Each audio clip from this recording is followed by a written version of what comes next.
Hello friends, welcome to my channel. मैं हूं doctor Namrata Shukla और मैं एक होम्योपैथिक कंसल्टेंट फिजिशियन हूं। फ्रेंड्स, आज इस वीडियो में हम आप सभी जिस टॉपिक के बारे में डिस्कस करेंगे वो है एलर्जिक राइनाइटिस। इस वीडियो में हम जानने की कोशिश करेंगे क्या होती है एलर्जिक राइनाइटिस, क्या क्या इसके कॉजेज़ होते हैं, किन वजह से ये होती है और इसके क्या क्या सिम्टम्स होते हैं, क्या क्या लक्षण हमको देखने को मिलेंगे, और साथ में ही कुछ बेस्ट होम्योपैथिक मेडिसिन के बारे में भी हम डिस्कस करेंगे जिसका आप यूज़ करके इस बीमारी को पूरी तरीके से जड़ से ख़त्म कर सकते हैं। सो फ्रेंड्स, ये वीडियो बहुत ही ज़्यादा इन्फॉर्मेटिव हो सकता है आप लोगों के लिए, तो प्लीज़ इसे एंड तक ज़रूर देखें और मेरे साथ बने रहें। चलिए शुरू करते हैं।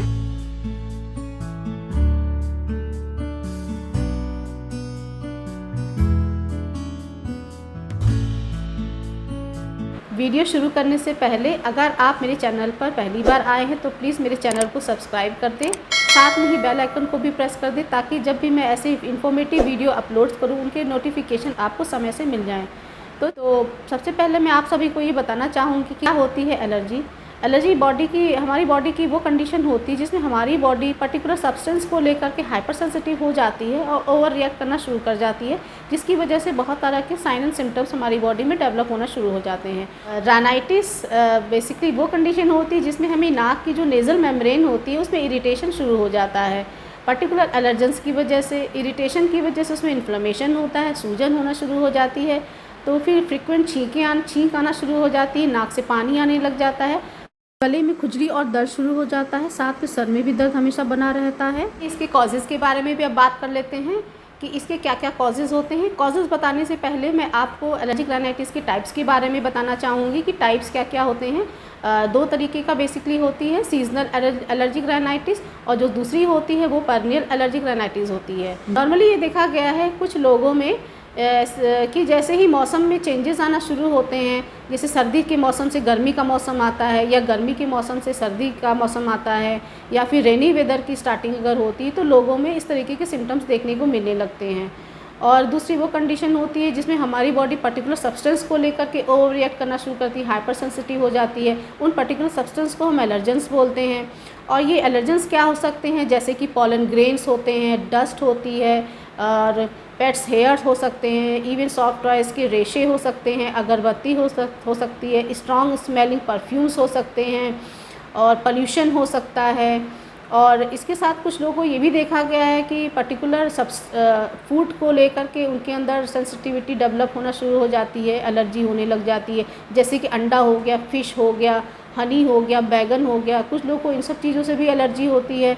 और एक और कंडीशन होती है, कुछ पर्टिकुलर स्पेसिफिक मेडिकेशंस होते हैं जिस मेडिकेशंस की वजह से पेशेंट्स में एलर्जी डेवलप होना शुरू हो जाती है।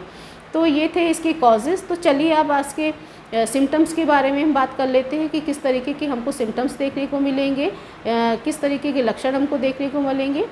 तो बेसिकली देखा गया है कि जब इसमें पेशेंट जैसे ही मॉर्निंग में सो करके उठता है उसको उठते ही छींक आना शुरू हो जाती है, नाक से पानी आने लग जाता है। लेकिन जैसे ही दोपहर होती है, दोपहर में ही उसकी सिम्टम्स ठीक हो जाते हैं, लेकिन जैसे ही शाम होना शुरू हो जाती है उसकी नाक से फिर से पानी आना शुरू हो जाता है और नाकों में खुजली होने लग जाएगी, छींक आना शुरू हो जाती है, साथ ही साथ आँखों से भी पानी आने लगेगा, आँखों में खुजली होने लगेगी, आँखों में जलन होने लगेगी, और जैसे जैसे रात होना शुरू होगी तो उसकी नाक बंद हो जाएगी, उसको सांस लेने में बहुत ज़्यादा दिक्कत होने लगेगी। तो इस तरीके के अगर सिम्टम्स किसी को देखने को मिल रहे हैं तो ये सारे ही सिम्टम्स एलर्जिक राइनाइटिस के ही होते हैं। और अगर ये कंडीशन बहुत लंबे समय तक बनी रहेगी तो देखा गया है कि जो नाक का मांस होता है वो बढ़ जाता है, जिसको नेज़ल पॉलिप बोलते हैं। नाक की हड्डी टेढ़ी होने लग जाती है, जिसको डेविएटेड नेज़ल सेप्टम बोलते हैं। इसके अलावा साइनोसाइटिस भी देखने को मिलता है। और अगर ये इन्फेक्शन लोअर रेस्पिरेटरी ट्रैक्ट तक चला गया तो एलर्जिक ब्रोंकाइटिस के भी सिम्टम्स आने लग जाते हैं, इवन अस्थमा तक भी देखा गया है। मैं ये कहना चाहूँगी अगर आप लोगों के अंदर एलर्जिक राइनाइटिस के अगर माइल्ड सिम्टम्स अगर डेवलप हो रहे हैं तो इसे किसी भी डॉक्टर से कंसल्ट करके ठीक करा लें। तो अब ये बात कर लेते हैं कि हमें कैसे पता चलेगा कि हमको किस चीज़ से एलर्जी है। तो बहुत ही आसान होता है, किसी भी लेबोरेटरी में जा कर के आप अपना IgE एलर्जी टेस्ट करा सकते हैं। इसके साथ में आप CBC भी करा सकते हैं। अगर CBC में इज़नोफिल्स अगर बढ़े हुए आते हैं तो इसका मतलब कि आपको एलर्जी हो रही है। तो चलिए अब इसके कुछ प्रिकॉशंस के बारे में बात कर लेते हैं कि क्या क्या हमको सावधानी बरतनी चाहिए तो वो सारे कॉजेज़ जिसकी वजह से आपको एलर्जी डेवलप हो रही है, तो उन सारी चीज़ों को आप अवॉइड करें। जैसे अगर आपको डस्ट से एलर्जी हो रही है तो उसको अवॉइड करें, अगर आपको स्मोक से एलर्जी हो रही है या पोल्यूशन से एलर्जी हो रही है तो उस चीज़ को आप अवॉइड करें। और अगर आप बाहर निकल रहे हैं, आपको पोल्यूशन से प्रॉब्लम है, तो आप मास्क का यूज़ कर सकते हैं। चलिए अब हम डिस्कस कर लेते हैं होम्योपैथिक मेडिसिन के बारे में। वो कौन सी होम्योपैथिक मेडिसिन है जिसको आप यूज़ करके इस बीमारी को परमानेंट जड़ से ख़त्म कर सकते हैं। तो मेरी जो पहली मेडिसिन है वो हिस्टामिनम 200 होती है। हिस्टामिनम 200 बेसिकली क्या करती है, हमारी बॉडी के अंदर जो टेंडेंसी डेवलप हो रही है, हाइपर सेंसिटिविटी डेवलप हो रही है, एलर्जी डेवलप हो रही है, उस टेंडेंसी को ख़त्म करने का काम करती है। इसको लेना कैसे होते हैं, इसकी 2 बूंद सुबह दिन में 1 बार 2 से 3 महीने तक आप ले सकते हैं और बच्चे इसकी हाफ डोज लें। मेरी जो नेक्स्ट मेडिसिन है वो बहुत ही कॉमन मेडिसिन है जिसके बारे में आप सभी जानते होंगे, एलियम सीपा 30।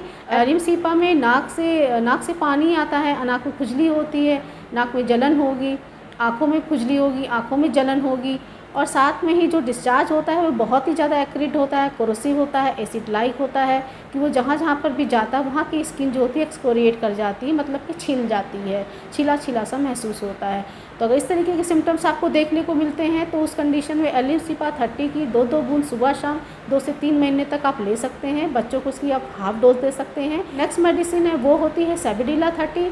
सेबिडिला 30 में देखने को मिला है कि पेशेंट जैसे ही मॉर्निंग में सो करके उठता है उसको लगातार छींक आना शुरू हो जाती है और एक बार में 10 से 15 छींक आती है। इसके अलावा जैसे ही वो अपना अगर हाथ धोता है तो उसको छींक आती है, जैसे ही वो नहा करके आता है तो उसको छींक आती है। उसकी थ्रोट पे हमेशा उसको लम्प सेंसेशन महसूस होगा, ऐसा लगेगा कि उसके गले में कुछ फंसा हुआ है, बलगम टपक रहा है, बलगम जैसा महसूस होता है, वो हमेशा उसको निकालने की कोशिश करता रहेगा। अगर इस तरीके के सिम्टम्स अगर होते हैं तो हम सेबिडिला 30 देते हैं। इसकी 2 बूंद सुबह शाम 2 से 3 महीने तक आप दे सकते हैं। बच्चों को उसकी हाफ डोज दीजिए। मेरी जो नेक्स्ट मेडिसिन है वो नेट्राम्यूर 30 है। कभी कभी नाक एकदम से सूख जाती है नाक से और कभी कभी नाक से पानी आने लग जाता है। तो इस तरीके के सिम्टम्स अगर आपको आ रहे हैं और साथ में ही अगर स्मेल जाने लग जाए तो उस कंडीशन में हम नेट्राम्यूर 30 की 2 बूंद सुबह शाम 2 से 3 महीने तक आप दे सकते हैं। मेरी जो नेक्स्ट मेडिसिन है वो मदर टिंचर्स होते हैं। जो पहला मदर टिंचर होता है वो होता है लेमना माइनर का मदर टिंचर 10 बूंद 1/4 कप पानी में आप सुबह शाम 2 से 3 महीने तक दे सकते हैं और बच्चों को इसकी हाफ डोज देते हैं। नेक्स्ट मेडिसिन है वो सैंग्विनिरिया कैनेडेंसिस का मदर टिंचर होता है।